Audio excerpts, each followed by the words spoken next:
Supporters like you help us in our goal to spread awareness about mental health and psychology. You help us make psychology and mental health more accessible to everyone. So thank you for your support. Now, on to the video.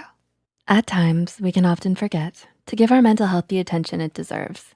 Some of our actions may be too mentally draining, such as holding on to toxic relationships or pushing ourselves too hard with school or work.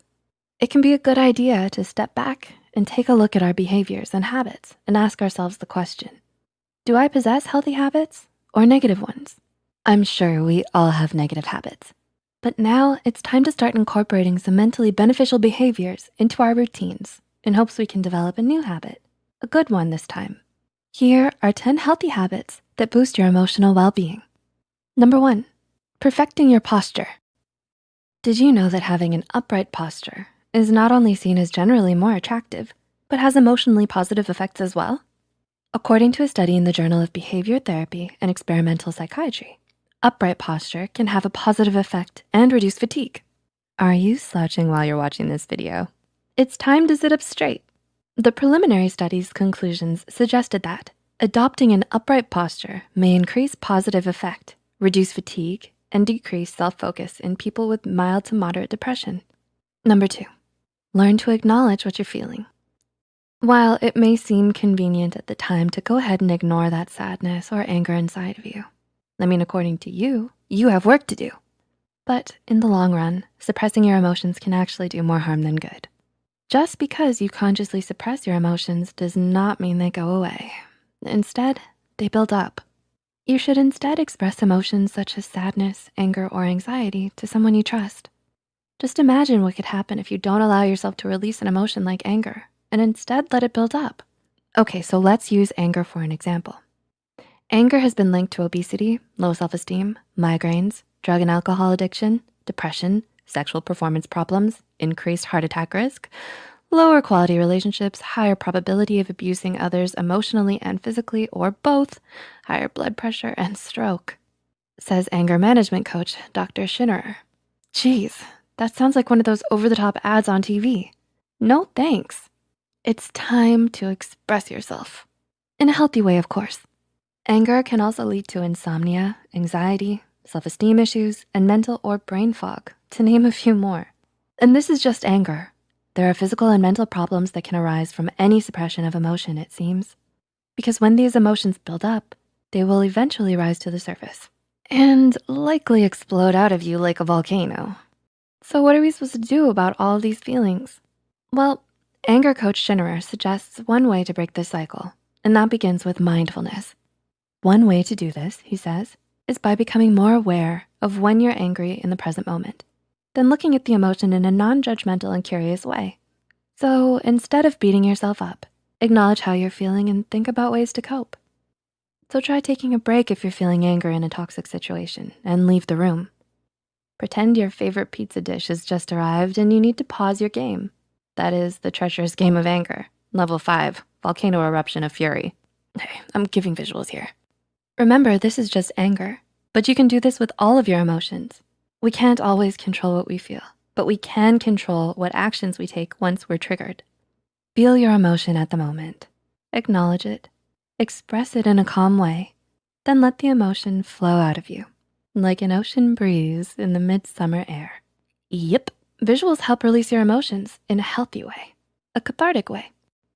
Number 3, get enough sleep. It's time you got your daily Z's, or should I say nightly Z's. It's time you got your nightly Z's, my fellow Psych2Goers. I know you've been slacking. What time are you watching this video?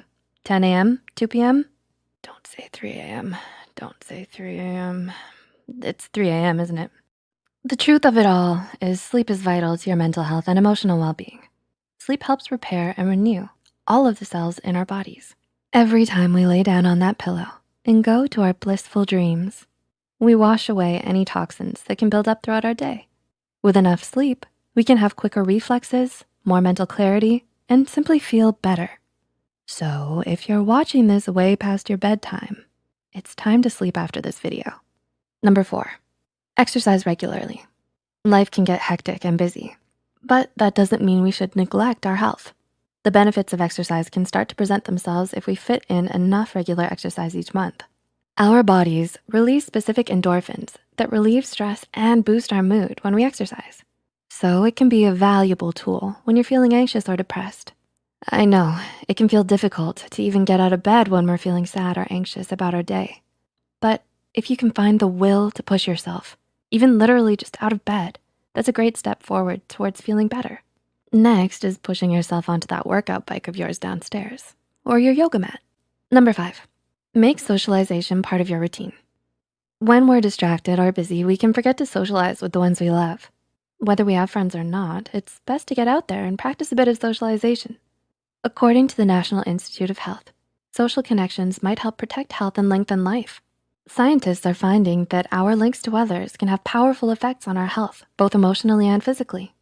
So maybe volunteer at an organization you're passionate about. Call up your mom or long-lost friend. Join a community with individuals like you. You can even leave a comment below and socialize with fellow Psych2Goers. We're here to listen. Whatever you do, it's best to open up and express how you feel to someone, Psych2Goers included. Number 6, think before you act. Oh boy, how many of us have jumped up and blurted out the first thing we think of in excitement? Like that time my friend was telling me about the loss of her goldfish crackers and I blurted out, "Crackers? The cheesy one?" Just me?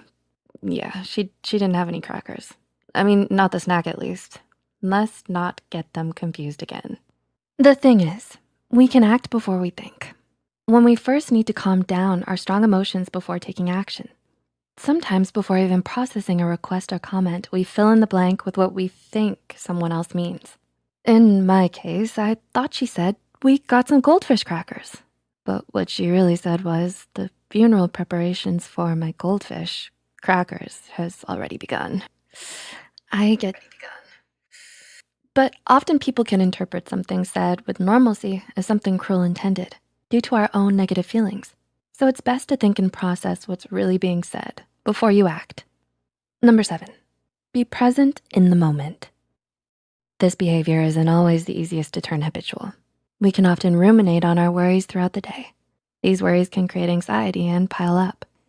Instead, try focusing on one task at a time. If you find yourself struggling, try noticing the physical sensations around you, what you're smelling, tasting, hearing. This will help ground you back to reality and calm you down. Number 8, take a break and practice self-care. Congratulations. Watching this video is a part of practicing some self-care and relaxation. The calmness of learning habits to boost your emotional well-being. Are you feeling it now? It's important to take a break when life gets too busy or challenging and do something we love. If that's simply watching a few YouTube videos in quiet solitude, go right ahead. If it's taking a relaxing, warm bubble bath, get the water running because it's time for some you time.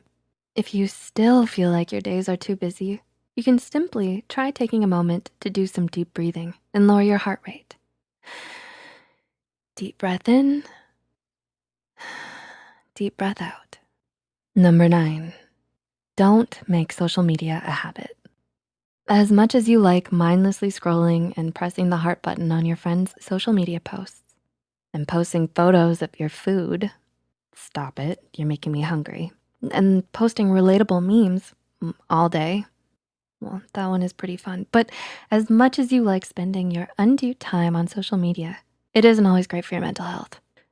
I mean, think about it. You're hunched over and cramped, staring at a little tiny screen. Straight posture, everyone. Straight posture.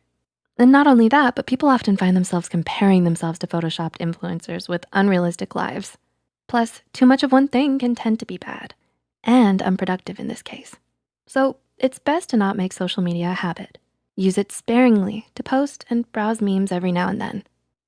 And I suppose with the memes, a good laugh never hurt anybody. Uh-oh, old habits die hard. Number 10, eat healthy. I know, I can't help it either sometimes. Sometimes I simply want a snack on, well, don't mention crackers. It's best to move on. But a healthy diet not only helps your brain, but your body as well. So take it easy on the snack food for now. And instead, recognize those delicious leafy greens and bright colored fruits will only add to your good mood. You can start by trying to include foods rich in omega-3 polyunsaturated fatty acids. Research has shown that these nutrients restore structural integrity to the brain cells necessary for cognitive function, and it can boost your mood. These nutrients are commonly found in nuts, flaxseed, and fish. Uh-oh, did somebody say fish? Do you mean goldfish? Speaking of fish, I'll be right back. Thanks for watching and learning more about mental health and